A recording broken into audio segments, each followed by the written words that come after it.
How's it going? Good, how are you?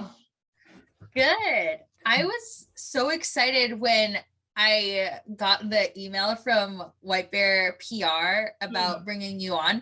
I always knew that you were a conductor, but this is actually the first time I've seen your composition work, which is really exciting for me.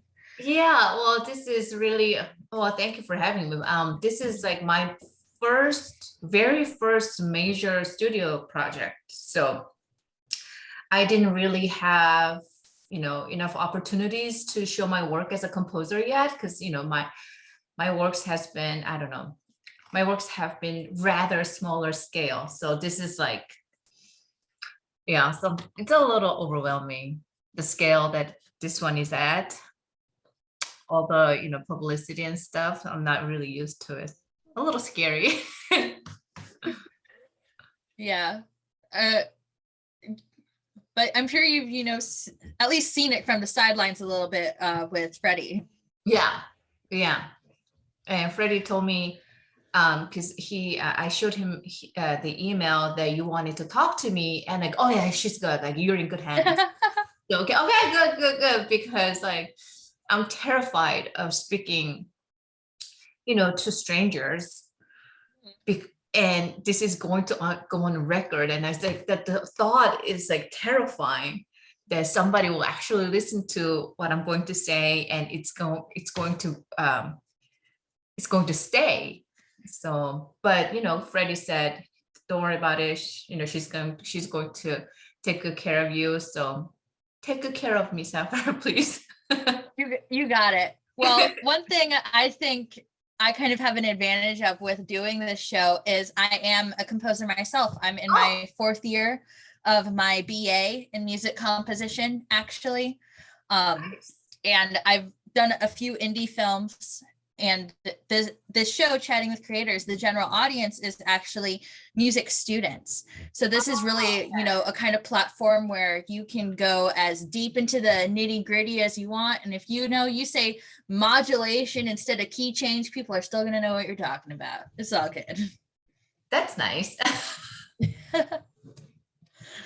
Because like I was on another show, I had to explain what what an orchestrator's job really entails, and copyists, all that.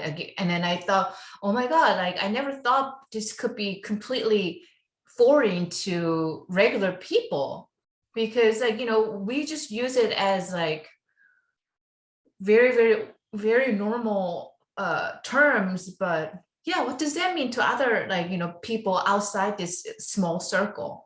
That it was kind of an eye-opening thing for me. So yeah, but I can be just like, yeah, orchestration, whatnot, and they'll all understand. Exactly. No, actually, last week I was telling my dad, yeah, I just got a job being a copyist for a professor at my school, and he's like, oh, that's cool. What is that? Which school do you go to, if you don't mind me asking? Yeah, I am at the University of Nebraska Lincoln, so Okay. the Glencorf School of Music. Oh, okay. Because like when I went to undergraduate, which is what, 22 years ago, there were not many colleges that teach film scoring specifically. I believe Berkeley was the only one that had the undergraduate program. That's why I went there. But I'm glad that like, there's so many, and like you don't have to travel so far to get good education. Yeah, my BA is just in composition, not specifically in film scoring, just because I wanted a more general view. Right. But I got to study under Professor Tom Larson down here, who actually is an alum from Berkeley. So it's nice seeing, all of the people leaving Berkeley and now going out into making these film scoring programs all over. Right. Yeah, I can totally see that. Well, getting away from pedagogy and more into why we are here today, you got to work on episode 7 for The Boys, Diabolical. on Amazon Prime. For our audience who might not be familiar with you and your work before, would you please introduce yourself and just the project? Okay. So my name is Hyesu Wiedmann, and I work as orchestrator, conductor, and composer. My work is, I think, better known as, as orchestrator and conductor. I've done many DC Comics movies, and like most recent one that you guys might recognize is the film called The Night House, the beautiful score by Ben Lovett and featuring Rebecca Hall. I believe she directed. No, did she? I don't remember if she directed. Okay, yeah, my memory is fake. I'm so sorry. Okay, they can look it up on IMDb later. Yes, look it up. I don't want to feed you like, half-assed answer, so look it up, please. Yeah. And so yeah, that's my orchestration and conducting work. And recently I had this huge honor of writing my own score for one of the 8 episodes of The Boys Diabolical. It's a spin-off animation show of The Boys, which is like really popular Amazon Prime show. And my episode had very like Korean details in it. So I was brought on as, Korean American composer, and I had so much fun writing the score. And now it's out on Amazon for everybody to watch, and the soundtrack is also out for everybody to stream. So go ahead and check it out. Yeah, absolutely. So one thing that was pointed out to me with how you and Stephen, the director, were working on, building this episode and building the score, a lot of the keywords I saw in those descriptions was putting a huge emphasis on cultural sensibility. Yeah. What does that mean to you in general, and especially in a context such as this? Okay, let's see if I can answer this. Well, I think maybe I can just tell you this story, and maybe this will answer your, like both questions. Like depending on where you grow up in what stage of your life, it somehow defines your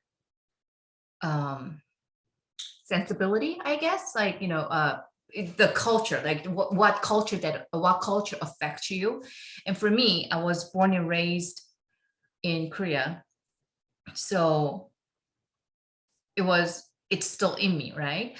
And the supervising director Giancarlo told me, when he's the one who brought me on the project, and he just told me a very brief synopsis of the story.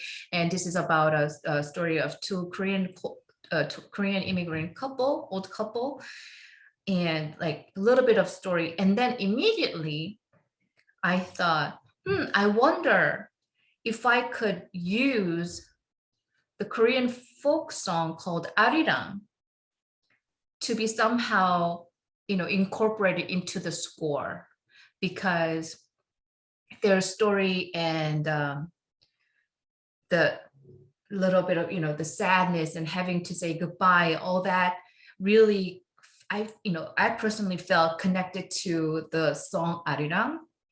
And then I mentioned that during our first meeting, and one of the producers said, "Oh my God, that's exactly what Steve said."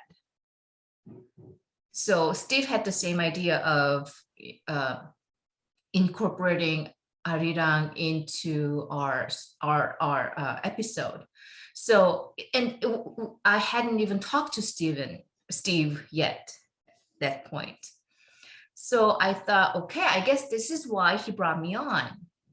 This is why he wanted a Korean American composer who understands Korean culture, because obviously to both of us, it was very, it came very naturally. So I think, does that answer your question somehow? Yeah, absolutely. Okay. I think that's a great way to do it. And especially because this is a podcast, people are here for the stories. So it's perfect. Okay, good. Kind of bouncing off of that, these past few years, I mean, it kind of started with, K-pop getting really big in, the 2010s, but then especially after Squid Game and everything. Right. And a bit before that, but Squid Game was really pushed it forward. Korean media has been a huge, heavy influence in not just American, but also European media now. Right. What has that been like for you, having grown up in Korea and now being, at the center of it as a composer, seeing that kind of change in the writing and influence of our current, shows? Well, well, I've been living in America for a very long time, and for a very long time, in the beginning, like, let's say up until I would say mid 2000, when I tell people that I was born in Korea, I was raised in Korea, people will go, okay. I get that reaction when I say my mom's from the Philippines. Yeah. Well, yeah, there you go. Okay, like, where is it exactly? And then I explain, and then there was, okay, so are you from North Korea or South Korea? So, and until I think who opened the door, like initially was Psy with Gangnam Style, I guess. And then suddenly everybody was singing like Gangnam Style. When was that? Anyway, now, like, when you turn on the radio, you hear BTS songs, and like there's Parasite, Minari, Yoon Jung. There's so many like Korean culture icons that are so well known in America. And I mean, personally, I could not be more proud. And especially like when there's a Korean lyrics in BTS song, and I realized that I'm the only one that is like understanding around me, like, and like, oh, I understand everything.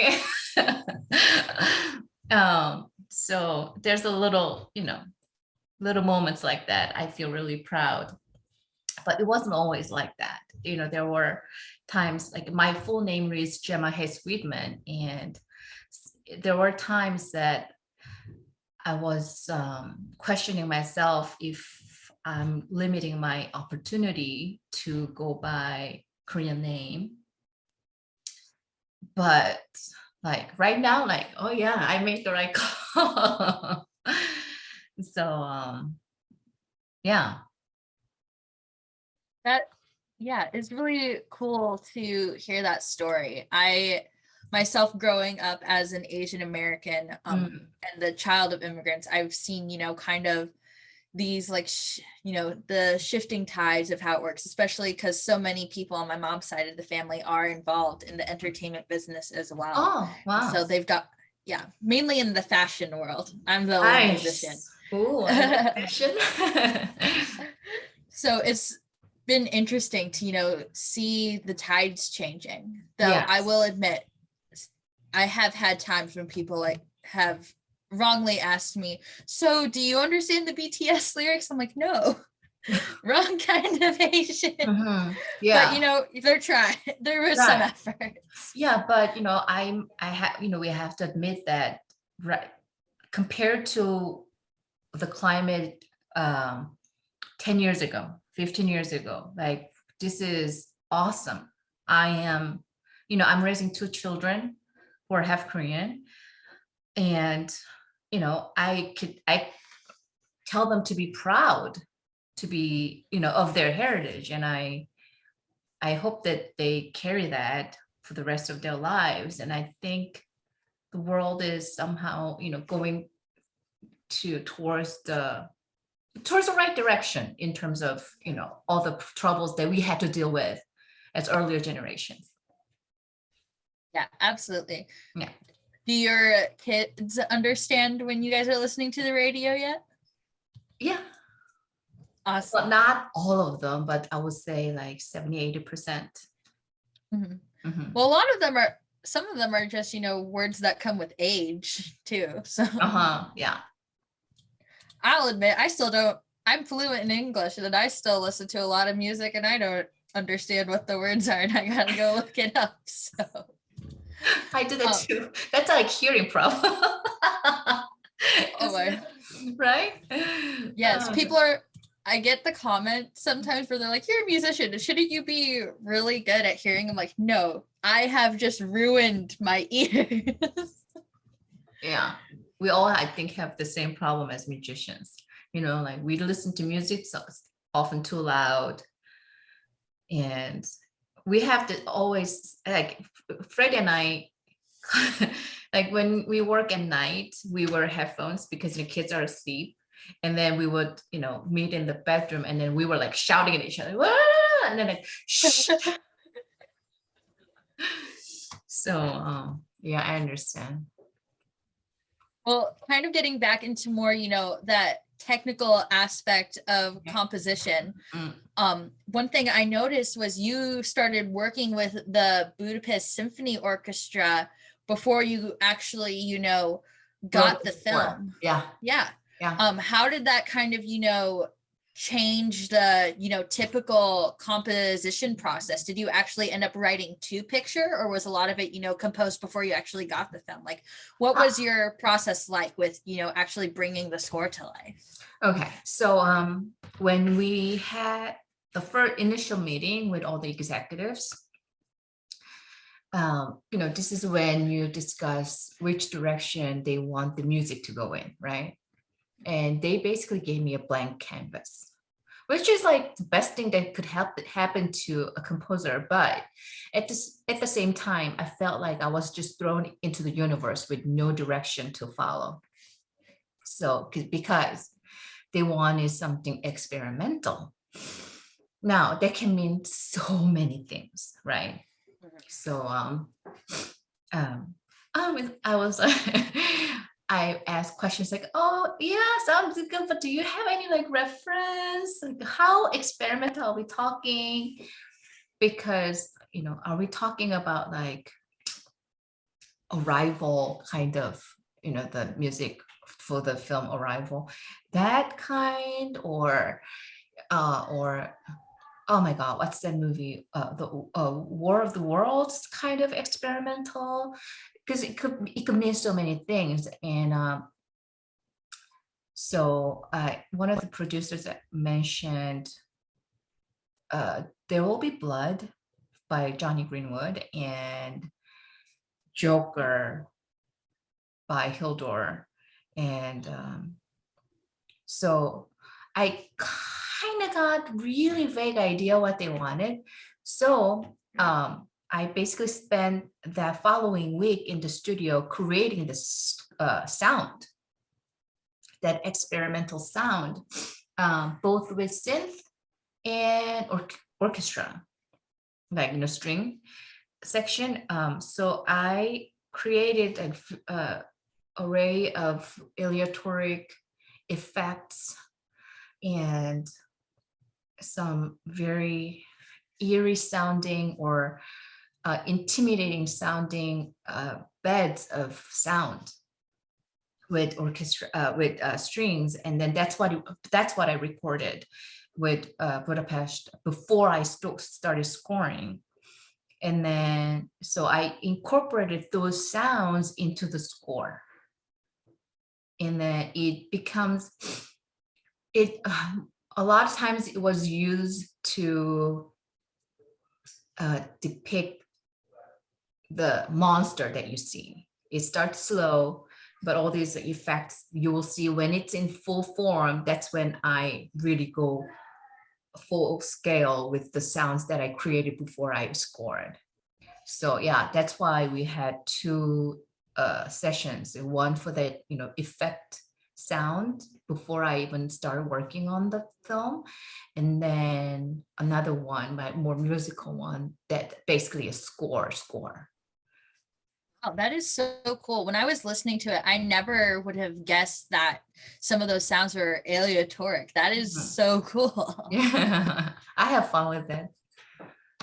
Oh gosh. I have a love-hate relationship with aleatoric music. As a composer, I love using it. As a performer, I do get nervous when I see it on the page. Yes, yeah. String players don't really love it, especially when the effects that I want are like strenuous on their instruments. Like they really hate me, but like, I'm so sorry, but can we do this for one more time? No, sometimes you just need to do it. I play a clarinet, and I've had times where, I get asked by composers to do something, and I'm like, this is gonna break my reed. Right. But it's okay. It'll be okay. There are worse things than broken reeds. As long as my instrument's still intact, it's okay. But I am biased as, a composer. Yes. Like, it's worth it. That's why I love the percussionists, though. We're working on a piece right now where I got the percussionists all a bunch of buckets from Home Depot. And the first thing one of them said when I handed him the buckets was, "I'm going to destroy these." Those are, I mean, that's fun though. Those are fun sessions. Yeah. Oh yeah, absolutely. Yeah. I've taken some, kitchen stuff and just started banging to, create some sounds. Those are fun. Oh yeah. I'm very lucky. I have a balcony here at my apartment. I have, had the fun experience of throwing something off of my balcony and holding out a mic and being like, "Did we get it?" Nice. I'm glad you're having fun creating music. It's a ton of fun. I'm biased. Oh, hi, Freddie. I think I just heard him in the back. Oh, hold on. Let me close the door shut. It was a little ajar. I think that's why you heard him. Sorry. It's all good. That's just the power of strong microphones. Because I have 3 roommates. That's why I have to have a sound shield. Because we all did Zoom school last year. So we just had to get used to everyone being on mics. Yeah, that sucks. I feel really terrible for, college students who go through these difficult time of our lives.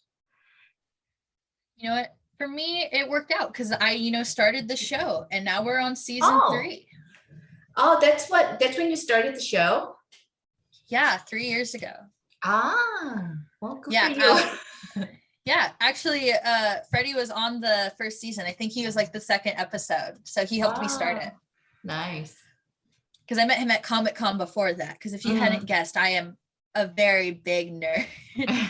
So actually building off of that, nerdiness, before coming to The Boys, you did, as you mentioned earlier, a lot of stuff with, DC and all that. What was it like going from, that style of animation into something that, at least in my opinion, is very different, but still superheroes? Right. Well, but it's different because DC is like, I didn't write the music, I just orchestrated, right? So I have very limited creative input there because Freddie, because it's Freddie, when I get the sketch from Freddie, it's mostly done.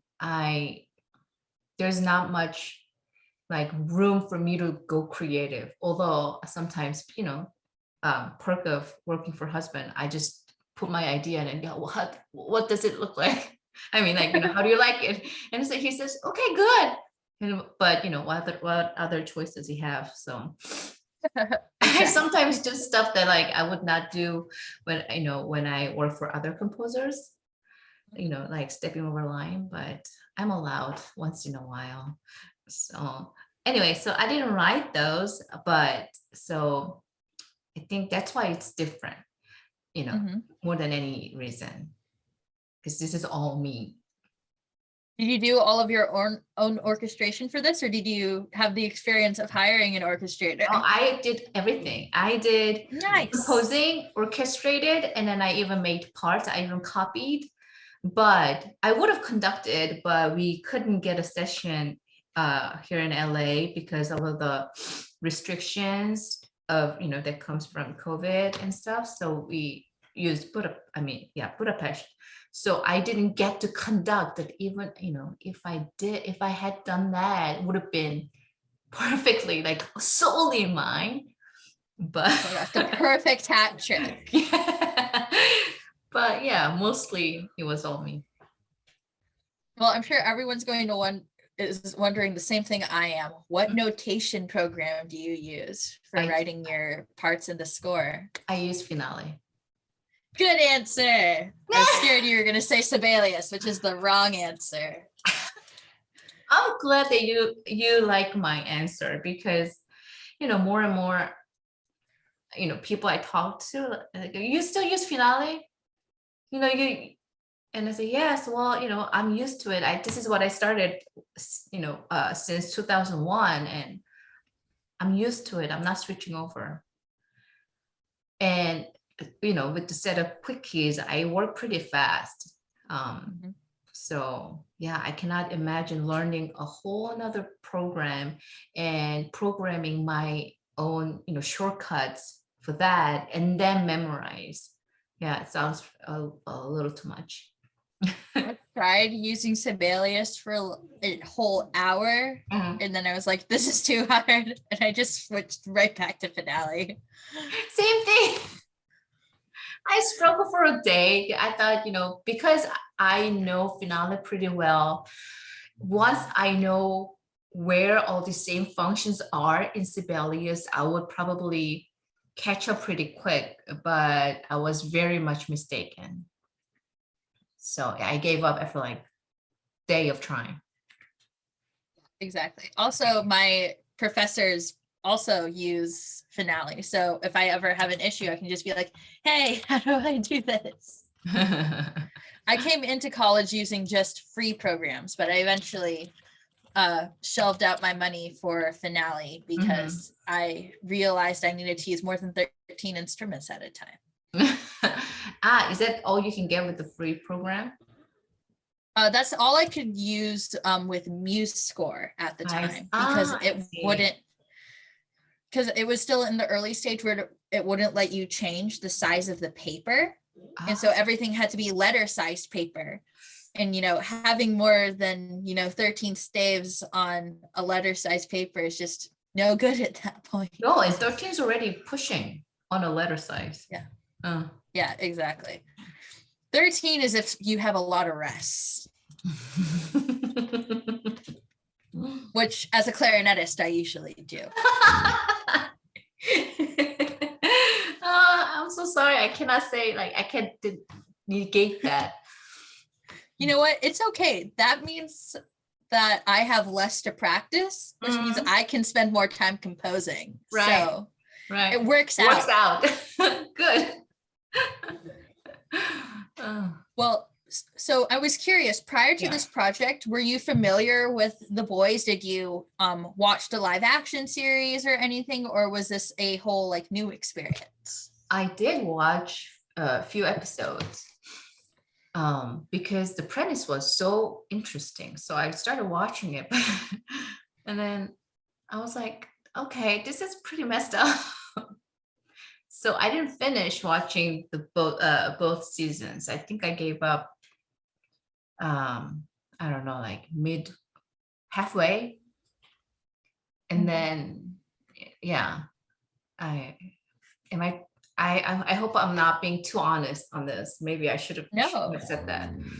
We appreciate honesty here. No, I was the same way. So I watched the first season and I was like, this is really dark for me. It was darker than Daredevil. And so admittedly, after I did Composer Squares for White Bear PR back in 2020, they had me as a guest on Composer Squares, where they had the composer for The Boys on there. which was why I watched it. After that, I just stopped watching it until I got the email from White Bear PR about you coming on, and then I watched the animated season, which, you know, probably because I didn't see season 2 of The Boys, I might have missed some things, but that's okay.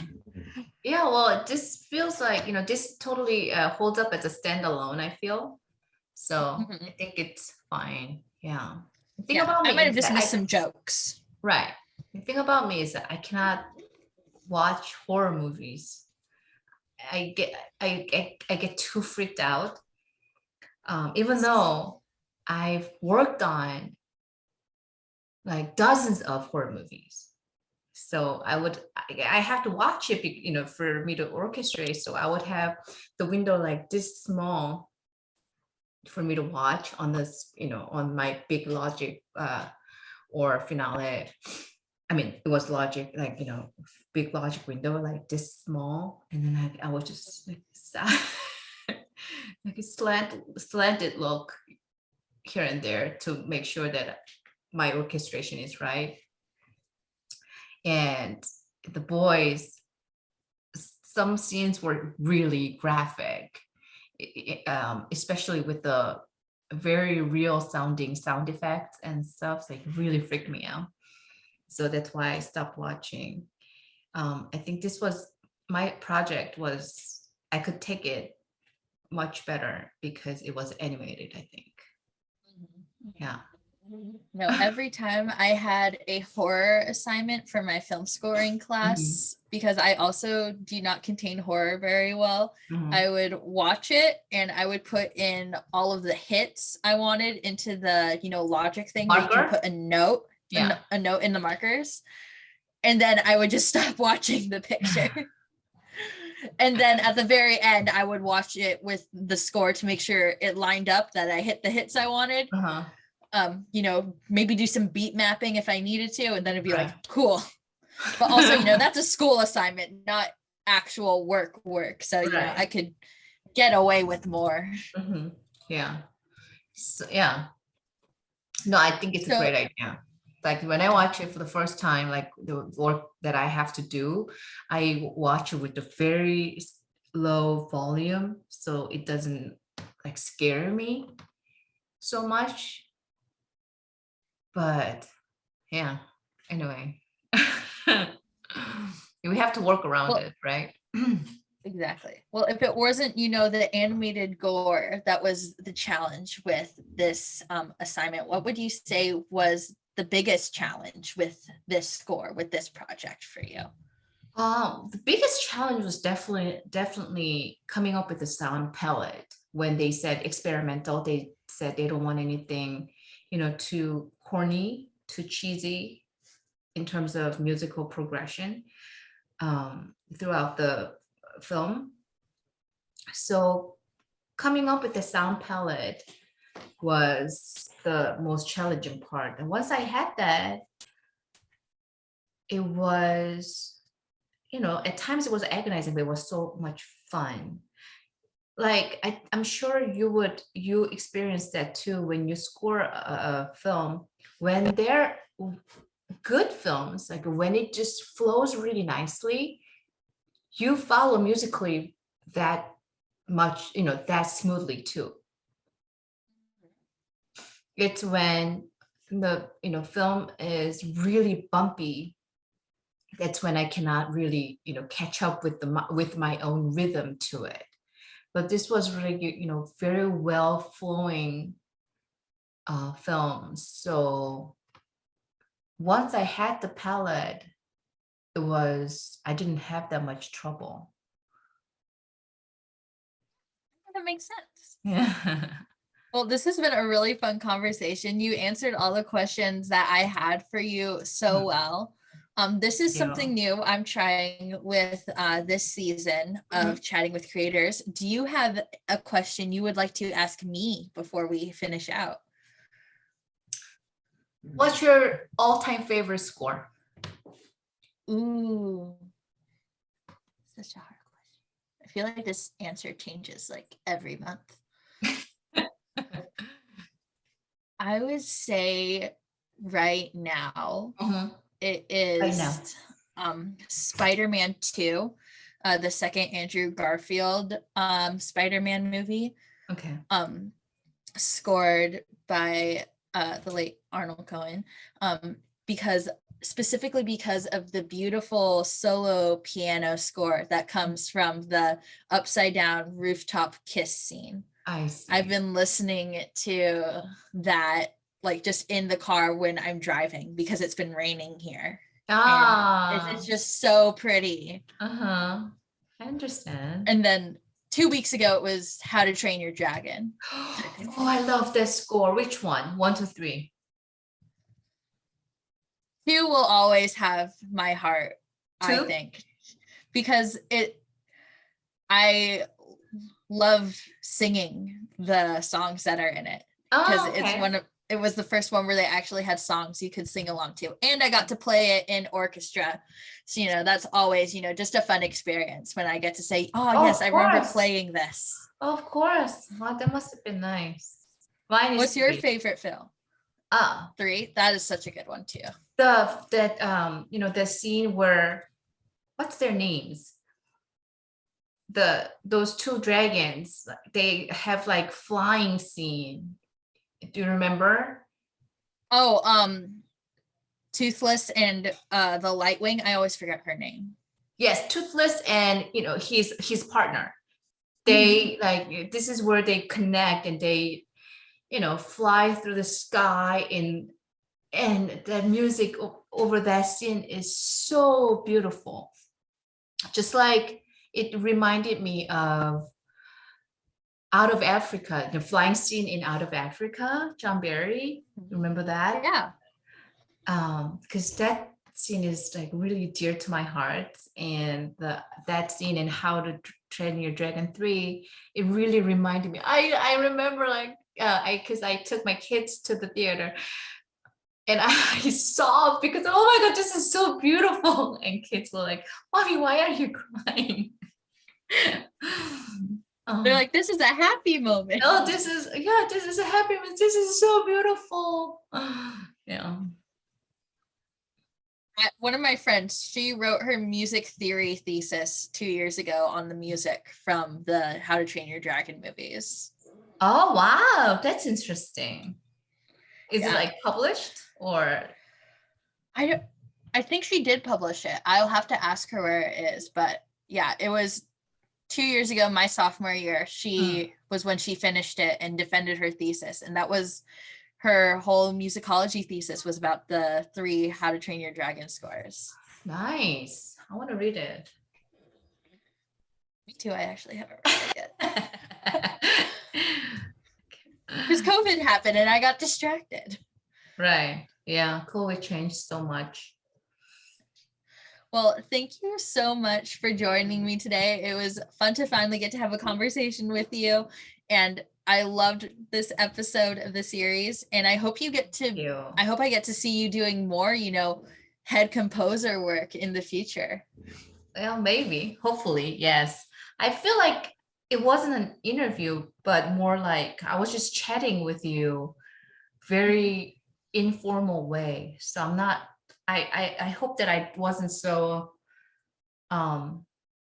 like goofy or silly or No, it was perfect. I like to make my interviews informal.